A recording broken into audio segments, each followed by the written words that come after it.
Hey guys, you ever curious in trying smoking, blazing, or drinking? Well, before you puff the magic dragon, listen to this tale. Did you know that people in high school are at risk for experimenting with alcohol and drug use? This presentation will allow you to become aware of the risk associated with substance abuse. Recent Canadian surveys show that tobacco, alcohol, and cannabis are the substances most frequently used by youth. A 2008 British Columbia survey found that by age 18, 78% of students had tried alcohol, 50% had tried marijuana, and 40% had tried tobacco. When looking on a national level, statistics show that 15.6 is the mean age in which youth begin drinking alcohol. 82.9% of adolescents have consumed alcohol, and 53.4% have already tried cannabis. Looking at these study statistics, we can see that by the time adolescent individuals in Canada even reach the legal drinking age, almost 8 out of 10 have already begun consuming alcohol. More than half have tried marijuana.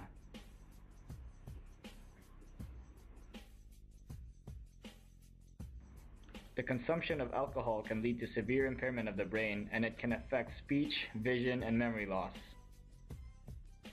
Alcohol abuse can also lead to inflammation of the liver and increase the risk of some cancer.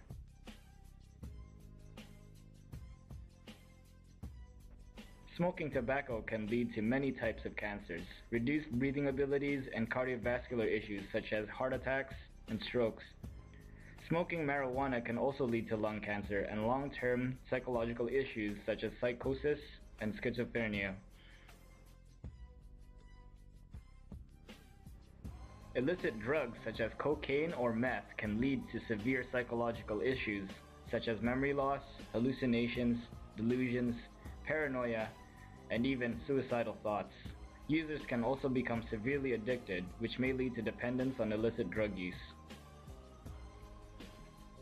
Alcohol and drug use are responsible for a significant proportion of death, disease, and disability. Tobacco use is associated with greater long-term health consequences, whereas the majority of short-term health problems are linked with alcohol and marijuana use. Intoxication are the effects substances such as drugs and alcohol cause. Being drunk, high, or inebriated are examples of being intoxicated. Intoxication is an area of concern since it can lead to acute harm such as alcohol poisoning, overdose, and intentional injuries such as traffic accidents. While being intoxicated, teens open up or fall victim to many forms of harmful behavior and negative consequences such as drinking and driving.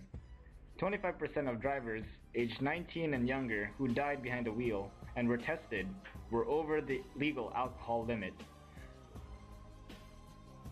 Adolescents can fall victim to risky sexual behaviors such as having unprotected sex or subjected to sexual victimization while under intoxication.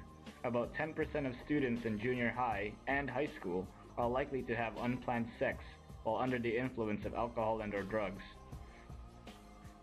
Many adolescent individuals can become physically violent when intoxicated. It can lead to actions such as assault, property damage, and other actions that can cause legal implications. Causing damage to property and causing injury to oneself are some of the most common harms associated with alcohol and drug use among students. The strongest social influence on an adolescent life comes from media, peers, and parents. It affects the youth's decision regarding substance use. Peers contribute to these decisions by forming norms and attitudes. By associating with friends who smoke, the adolescent acquires attitudes favorable to smoking. Furthermore, the high-dose exposure of alcohol and drugs may affect your beliefs, creating the illusion that drugs and alcohol are common and acceptable. As a result, adolescents receive mixed messages about substance use.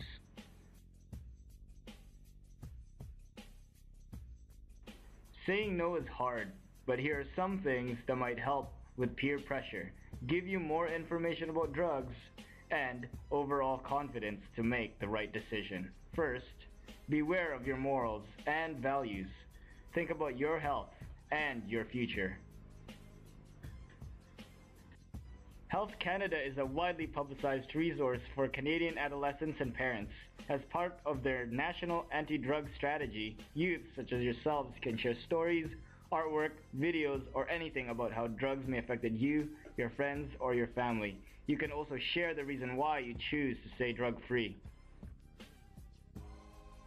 Drugs Not For Me is part of the Canadian National Anti-Drug Strategy campaign. This campaign contains a Facebook page and has a peer support program that educates teens about substance abuse in schools and community settings. The Canadian Centre on Substance Abuse is an organization which has a legislated mandate to provide national leadership and evidence-informed efforts to reduce alcohol and drug-related harms. It provides news, events, and resources to the Canadian public to aid in various forms of substance abuse and addictions. The Kids Help Phone, 1-800-669-6868, is a Canadian professional phone and online counseling service for youth. This service is free, confidential, and anonymous. Services available are bilingual and they are open for contact 24 hours a day, 365 days a year. So next time, if you decide to use drugs and alcohol, think about the life consequences that follow.